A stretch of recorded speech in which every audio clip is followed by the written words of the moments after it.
bismillaahi raxmaani raxiim. assalaamu calaykum waraxmatullaahi wabarakaatuh. kulanti wacan daawadayaal kusoo dhawaada barnaamijka xogta wararka galmudug t v. qodobada barnaamijka caawaad ku daawa doontaana waxaa ka mid noqon doona madaxweynaha dowlad goboleedka galmudug axmed ducaale geelle xaaf ayaa dalka kenya gaar ahaan magaalada nairobi waxa uu kulan gaara kula qaatay safiirka midowda yurub u qaabilsan arrimaha soomaaliya. waxyaabihii ay madaxweynaha ka wada hadleen ayaad ku daawa doontaan barnaamijkeena xogta wararka.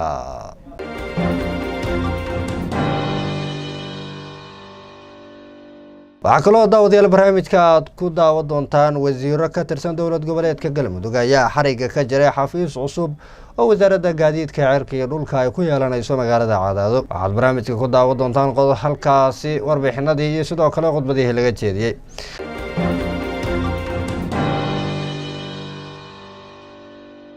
barnaamijka sidoo kale waxaan idinkugu haynaa wasaaradda shaqada iyo shaqaalaha ee dowlad goboleedka galmudug oo iyana xafiis cusub ka yeelashay magaalada gaalkacyo ee xarunta gobolka mudug.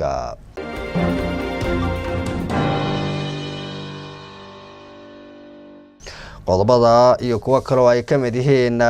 qaar ka mid ah macalimiinta iyo sidoo kale maamulayaasha iskuulada degmooyinka dhuusamareeb, matabaan iyo guraceel oo tababar loogu qabtay magaalada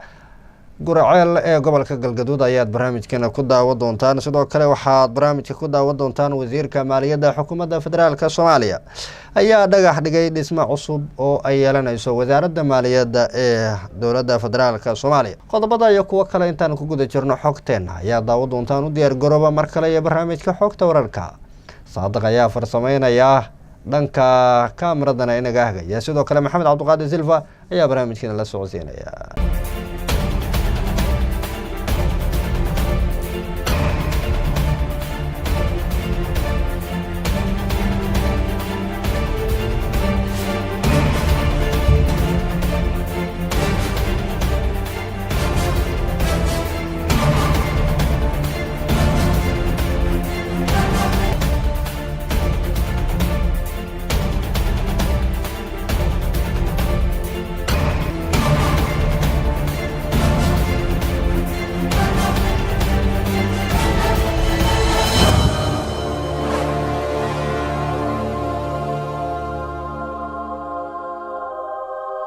waa hagaag daawadayaal, iminkan aan gudagalno qodobadii aad ku daawateen xogta oo iminka faahfaahsan. aan ku bilownay madaxweynaha dowlad goboleedka galmudug axmed ducaale geelle xaaf oo ku sugan magaalada nairobi ee xarunta dalka kenya ayaa waxa uu kulan gaar ah la qaatay safiirka midowda yurub u qaabilsan arrimaha soomaaliya, isagoona kala hadlay arrimo dhowr ah oo ay ka mid yihiin sida midowda yurub uga qayb qaadan karo mashaariicda horumareed ee ka socda deegaanada galmudug. waxyaabihii kulankaasi looga hadlay axmed cumar ayaa inoo soo koobaya. kulankan magaalada nairobi ee xarunta dalka kenya uu kula yeeshay madaxweynaha galmudug mudane axmed ducaale geelle xaaf safiirka midowda yurub u qaabilsan soomaaliya ayay uga hadleen arrimo dhowra. labada dhinac kulankoodu waxay ku qaadaa dhigeen arrimo aad u xasaasi oo la xiriira soomaaliya iyo galmudug, si fiicanna way iskaga afgarteen. madaxweyne xaaf oo toddobaadkan safar shaqo ku jooga magaalada nairobi ee dalka kenya ayaa ku howlan kulamo kala duwan oo uu la leeyahay wakiilada beesha caalamka ee nairobi ku sugan, isagoo sharaxaya in dowladda dhexe ay siyaasadaysay mashaariicdii horumarineed ee galmudug ee caalamku ugu talagalay in lagu horumariyo deegaanada galmudug. ayuu madaxweyne xaaf waxauu kulamadan ku sheegay islamarkaana beesha caalamka ugala hadlay in galmudug waxeeda aan la gacan bidixayn islamarkaana si toosa galmudug loo siiyo. shalay gelinkii dambe ayay ahayd markii kulan guul ku soo idlaaday uu la yeeshay safiirka dowladda UK u qaabilsan Soomaaliya. dhanka kale madaxda maamul goboleedyada Puntland iyo Jubbaland oo ku sugan iyagana magaalada Nairobi ayaa kulamo gaar ah la qaatay wakiilada beesha caalamka ee daneeya arrimaha Soomaaliya. kulamada oo isugu jira kuwa guud iyo mid gaar ah ayaa waxay madaxda maamul goboleedyadu kala hadleen arrimo kala duwan oo la xiriira taageerada beesha caalamka, siyaasadda iyo khilaafka xilligan ka dhex taagan dowladda federaalka iyo dowlad goboleedyada oo hakad galay islamarkaana wada shaqayntii labada dhinac ay joogsatay muddo dhowr ah. ila wareedyo muhiim oo ku sugan Nairobi ayaa galmudug TV u xaqiijiyay in madaxweynaha Puntland iyo Jubbaland ay kala hadleen wakiilada beesha caalamka laba qodob oo kala ah in macaamiil gaar ah lala yeesho maamul goboleedyada halkii taageerada loo soo marsiin lahaa dowladda federaalka iyo in la sameeyo road map doorasho, maadaama ay sheegeen in aysan xukuumaddu weli diyaarin nooca doorasho ee dalka ka dhacaysa 2021. waxaa kale oo madaxda maamul goboleedyada ee ku sugan Nairobi u caddeeyeen wakiilada beesha caalamka inaysan helin casuumaad kulankii la iclaamiyey ee dhici lahaa 19 Abriil ee bishan aynu ku guda jirno kaasi oo ahaa shirka amniga qaranka waxayna tilmaameen in ujeedada ay ahayd in ra'iisul wasaare Khayre oo shir Washington uga qayb gali lahaa oo beesha caalamka ku qanciyo inuu wanaagsan yahay xiriirka dawladda dhexe iyo maamul goboleedyada dawladda federaalka ayaa laga sugayaa inay ugu dambeyn bisha Juun soo bandhigto hanaanka doorasho ee dalku galayo 2021 iyadoo la sheegayo in dawladdu ay qorsheynayso muddo kororsi waa sida ay qabaan khubarada dhanka siyaasadda isku soo wada duubo kulamada Nairobi madaxda maamul goboleedyadu ay beesha caalamka kula leeyihiin iyo wada shaqayn la'aanta kala dhaxaysa dawladda dhexe markii loo fiiriyo dawladdu waxay u muuqataa mid ku fashilantay wada shaqayntii looga baahnaa ee maamul goboleedyada ee xubinta ka ah dawladda dhexe waa hagaag daawadayaal xogteena ayaad weli daawanaysaan wasiir ka tirsan dawlad goboleedka Galmudug ayaa xariga ka jiray xafiiska wasaaradda gaadiidka cirka dhulka ay ku yeelanaysa magaalada Cadaado haddaba xafiiskan cusub ee ay ku shaqeyn doonto wasaaradda gaadiidka cirka iyo dhulka ayaa waxa ka qayb galay furitaankeeda wasiirka maaliyadda wasiirka gaadiidka iyo sidoo kale mas'uuliyiin kale oo halkaas hadal kooban ka jeediyay iyagoona sheegay ahmiyadda wasaaraddu maanta halkan xarunta ay ku furatay halkaani maanta bisha waa 22 bisha afraad sanadka 2019 waxaan joognaa xafiiskii wasaaradda gaadiidka cirka iyo dhulka ee magaalada Cadaado waxaan rabaa inaan ogeysiiyo uguna bishaareeyo dhammaan reer Cadaado iyo reer Galmudug xafiiskani waxaa halkan laga furay muddo hadda 4 sano ka hor laga joogo waxay hawshiisu dabac ku jirtay muddo sanad ah intaan ka shaqeynaynay isku darka Galmudug iyo Ahlu Sunna wal Jamaaca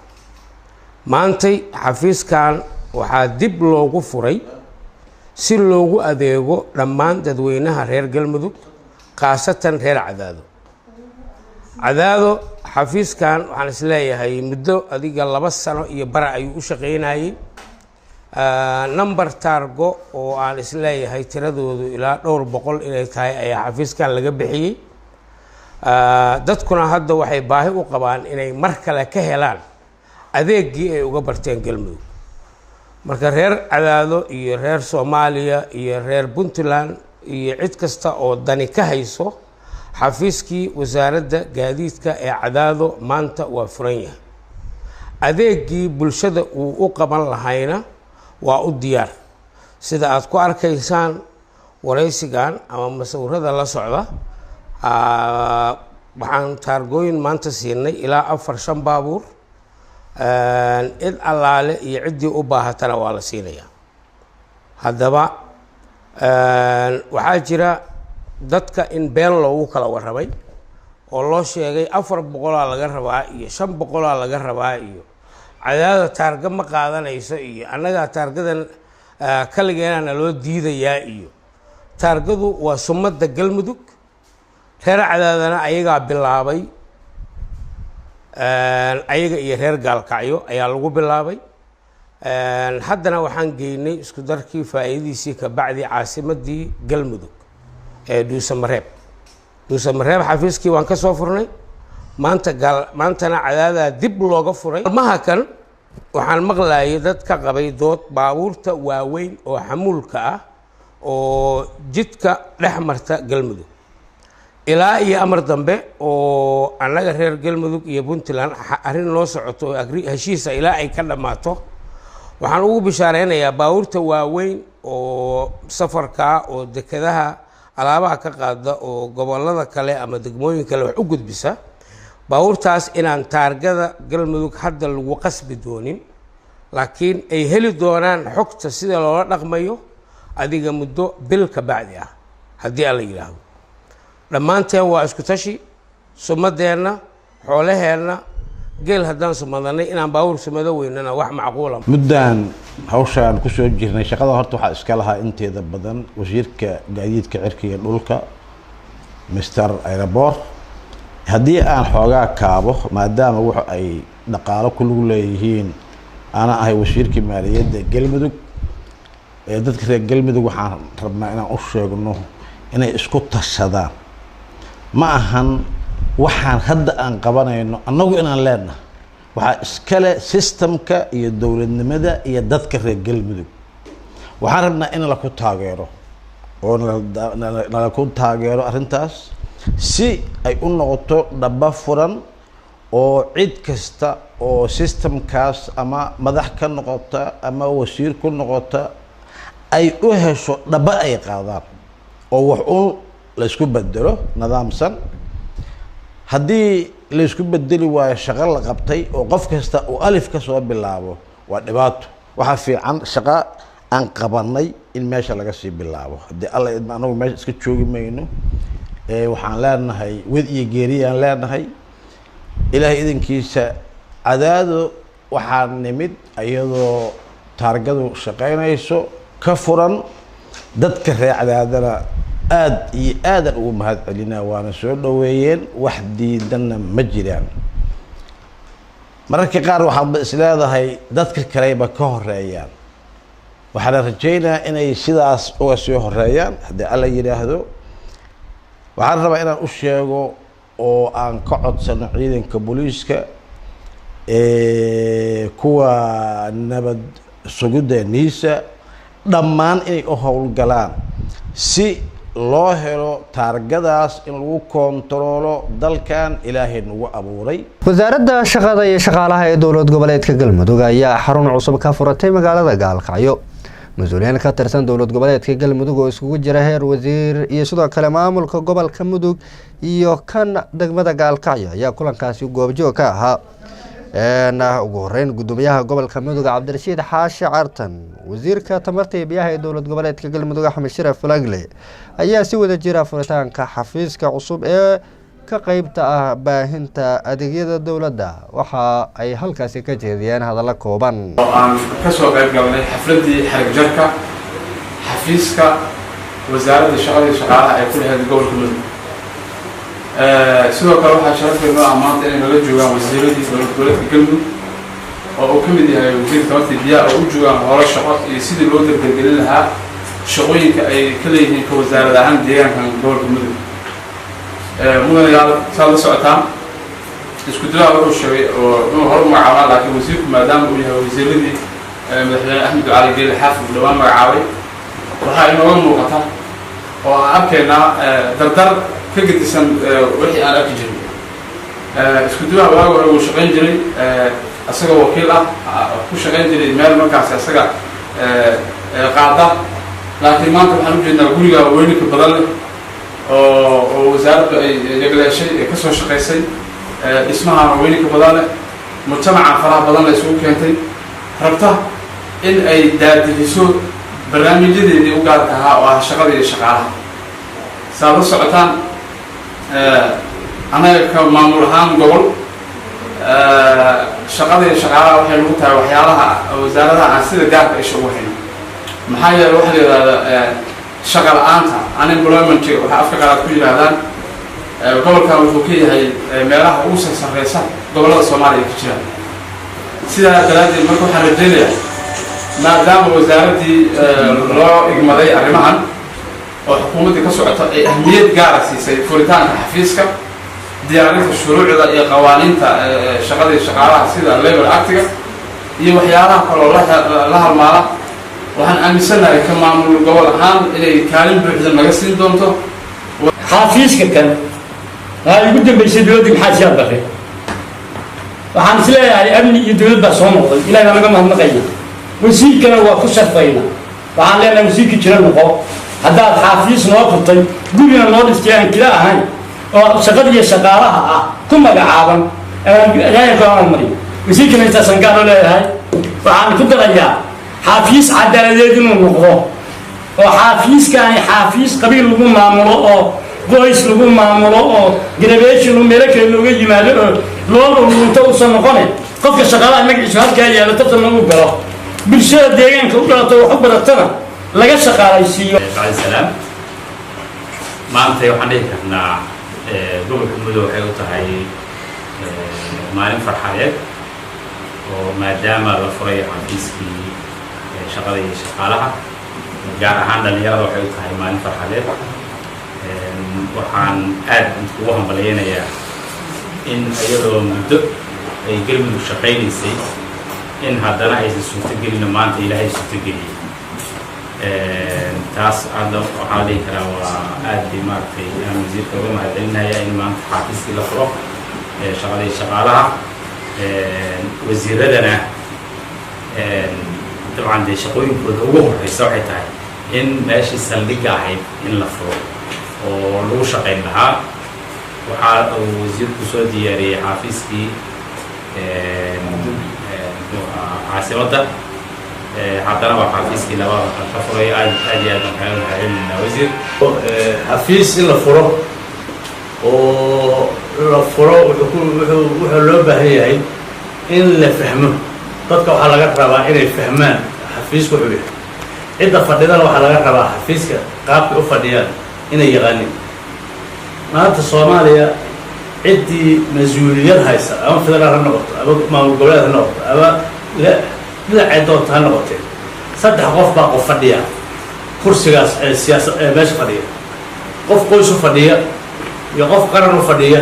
iyo qof quud iyo gurigiisa u fadhiya waxaan rajaynayaa xafiiska shaqada iyo shaqaaluhu wuxuu ka mid yahay xafiisyada kulmiya shaqaalaha weynaha galmudug oo annagoo kale hadda wasaaradaha kale uu ka duwan yahay inuu xafiiska halka ka furo biyaha iyo tabartu noqonaya laakiin xafiiska shaqada iyo shaqaaluhu shaqaale weynaha galmudug kulminaya waa boondada isku xirta magaalada madaxda iyo magaalada kale waa boondada isku xirta adoo halkan jooga inaad ka warqabto dhuusamareeba xarunta iyo goobta dowladda wasiiradu degan yihiin waxa shaqo yaala in ay xafiiskan uu soo gudbiyo weeye waxa baahi ah halkan taalan uu soo gudbiyo weeye sidoo kale wasiirka shaqada iyo shaqaalaha ee dowlad goboleedka galmudug daahir shadane ayaa ugu dambeynayaguna ka hadlay furitaanka munaasabadaasi بعد السلام فرحت gaar ay tahay in maanta aan xafiiskii labaad ee wasaaradda shaqada iyo shaqaalaha aan ka hirgelino gobolka mudug annagoo 10 casho ka hor wasaaradda shaqada iyo shaqaalaha oo aasaaska laga bilaabay ka hirgelinay magaalada madaxda galmudug inaan sidii ugaasku sheegay cadaaladii waa bilownay wasaaradii koowaad haddaan soo furnay tii labaad mudugaan ka dhignay marka waxaan islenahay halkaas cadaaladii waa ka bilowday waana kusii socdoona haddii ilaahay yidhaahdo xafiisyadaas oo heer wasaaradeed ee kala gedisan iyo kuwo kaloo hadda kusoo jira qadka oo degmooyinka gaar aan badan aan ka hirgeli doono waxay ka mid tahay waajibaadkayga shaqo waxaan ugu faraxsannahay ayadoo cid galmudug ka baxsan aysan contribution na siin nagana gacan qaban inaan maaragtay isku tashi galmudug aan ku dhisno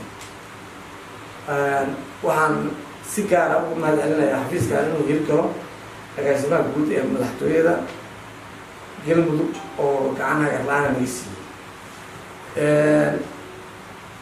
sidoo kale dhammaan sida gudoomiyaha gobolka degmada cid kasta wixii aan uga baahanay gobolka mudug waa ka helay waxaan rabaa marka inaan xafiiskan ahmiyadiisa taabto haddii ilahay idmo xafiiskan waxaan usoo dedejinay rabnaano degmooyinka kale ee gobolka mudug na inaan gaarsiino haddii ilahay ka dhigo iyo guud ahaan galmudug waxaan ognahay bulshadaydu meelaha ugu jilicsan tahay ama baahiyaha ugu daran haysata inay tahay dhallinyaradeenna oo aan maaragtay shaqada aada ugu liidato oo aynan weli helin fursado shaqo abuur ama maaragtay looga saaro shaqa la-aanta waa hagaag daawadayaal xogta wararka galmudug t v ayaad weli daawanaysaan qaar ka mid ah macallimiinta iyo maamulayaasha iskuulada degmooyinka Matabaan Dhuusamareeb iyo Guraceel ayaa siminaar waxa uga furmay magaalada Guraceel madaxa waxbarashada degmada Guraceel Maxamed Cali iyo sidoo kale gudoomiye ku-xigeenka koobaad ee degmada ayaa waxay ka hadleen furitaanka tababarkaasi maanta halkan laga furaayo oo tababarka sare lagu qaadayo ah guddiyada iyo maamulayaasha iskuullada ay taageerto hay'adda CISB runtii waa wax lagu farxo waan soo dhaweynaynaa ka maamul ahaan waxaan rajaynaynaa insha allahu tacaala inaad ka qaadan doontaan wax badan aad ka faa'iidi doontaan runtii hay'adda CISB waxaan dareemaynaa xilli badan iyo waqti badan inay soo garab taagneed oo ay maaragtay soo saacidi jirtay iskuulladan halkan fadhiya haddaan ka hadalno gaar ahaan degmada Guriceel runtii waqti badan ayay saacidi jirtay iskuullada inay ka saacido dhinacyada markaas ay hay'addu ka taageeri karto runtii waan uga mahadcelinaynaa amaal badanna waan u haynaa madaxda ka sarreysa kuwa deegaanka u matalana waa la wadaagnay kuwa joogana mar kastoo aan is aragno sidaasoo kaleeto ayaan u sheegnaa idinkana waxaan rajaynaynaa insha allahu tacaala inaad ka faa'iidaysan doontaan sida wanaagsan ee aad ula shaqayseen oo aad u muujiseen inay hay'addu sii joogtayso inay iskuulka sii saacido waxa ka shaqayn karaa waxay tahay maamulaha iyo guddiga iskoolka kala shaqaynaya hay-adda iyo iskuulka maamulkeeda iyo guddiga ka shaqaynayo la shaqaynaya hay-adda haddii xoogaa xiriirkooda xumaado waxaad dareemi karaysaan inaysan wada shaqayn karin aad iyo aad u wanaagsan yihiin aan rajaynayno inay sii ballaari doonaan haddii la yidhaahdo soo ustaad xasan kaafi sheegaba hadda waxay sii yimid waa 13 iskuul oo isugu jira hiiraan qayb ka mid ah iyo galmudug qayb ka mid ah waan rajaynaynaa marka inta galmudug ka dhiman soo noo sheegaba inay ay imaan doonaan ayagana caasimadda dabcan taas way ku jirtaa umaleynaa Guriceel oo kale hadda sidoo kale xasan kaafi cali xoor oo madax ka ah hay'adda bixinaysa tababarkaani ayaa isna goobta ka hadlay tababar lagu xoojinayo aqoon kor lagu qaadayo aqoonta guddiyada iskuulaadka maamula ee isugu jiraan maamulayaashii iyo guddiyada waalidiinta iskuulka la maamula waxaan u mahadcelinaynaa dhammaan dadka ka soo qayb qaatay oo macallimiinta maamulayaasha iskuulaadka sida sharafta leh inoo ajiibeen sida maamulka gobolka inoo ajiibo kale iskuulaad ilaa 13 iskuula oo galmudug iyo hirshabelle ku kala yaala ama hiiraan gobolka hiiraan xagga ay xogto matabaan garajir Guriceel iskuulaad ku yaala caasimadda oo Dhuusamareeba iskuulaad ku yaala Xananbuur iskuulaad ku yaala iskuul ku yaala intaas iskuul maamulayaashiisa iyo guddoonkoodii dhammaan meeshaan fadhiya tababarka ilaa 4 maalin oo socda ayaa qorshuhu inoo yahay ilaahay idmo tababarkaas oo aqoonta xirfadeed ee maamulka iskuulka lagu xoojinayo saa ogtiin bashalay iyo daraad waxaan noo socday tababarkii gabdhaha oo xirmay oo wasaaradda waxbarashada marka waxaa wada fulintiisa hay'adda CISB ama Chasbo waxaan nala fulinaya wasaaradda waxbarashada ee maamulka galmudug iyo maamulka gobolka iyo degmada tababarka nuxurkiisa waqtiga waa yar yahay tababarka inay maamulku noo furan ay lagu yimaadaan iyaga howlo kale leh wadi doonaa aniga iyo macallin Faarax ayaa bixi doona tiimka CISB oo dhan inta ka joogta tababarkaasi marka kulley CEC ga waxa la yiraahdaa Community Education Committee run responsibility-giisa xoogiisu yahay maamulaadka iskuulka maamul horta maxay tahay mas'uuliyadda saaran iyo awoodaha ay leeyihiin meesha ayaa lagu baran doonaa waa hagaag daawadayaal xogta wararka galmudug TV ayaad weli daawanaysaan wasiirka maaliyadda dowladda federaalka Soomaaliya mudane Cabdiraxmaan Ducaale Bayle ayaa dhagax dhigay xarun saddexaad oo ay yeelanayso wasaaradda maaliyadda ee xukuumadda federaalka Soomaaliya Cabdiraxmaan Ducaale Bayle wasiirka maaliyadda ee dowladda federaalka Soomaaliya ayaa waxa uu dhawaan ahaanba sheegay in wasaaraddu ay waday qorshe lagu ballaarinayo howlaha wasaaradda isagoona sheegay in ay kaga golleeyeen kobaca dhaqaalaha ee dalka wasiirka ayaa furitaanka ka hadlay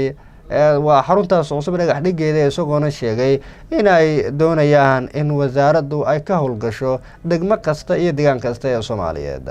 waxaa farxad weyn noo maanta inaan halkan dhagax dhignay daartii labaad ee wasaaradda maaliyadda iyadoo daartii labaad oo dhinacan inaga xigta la dhammaystiray dhawaan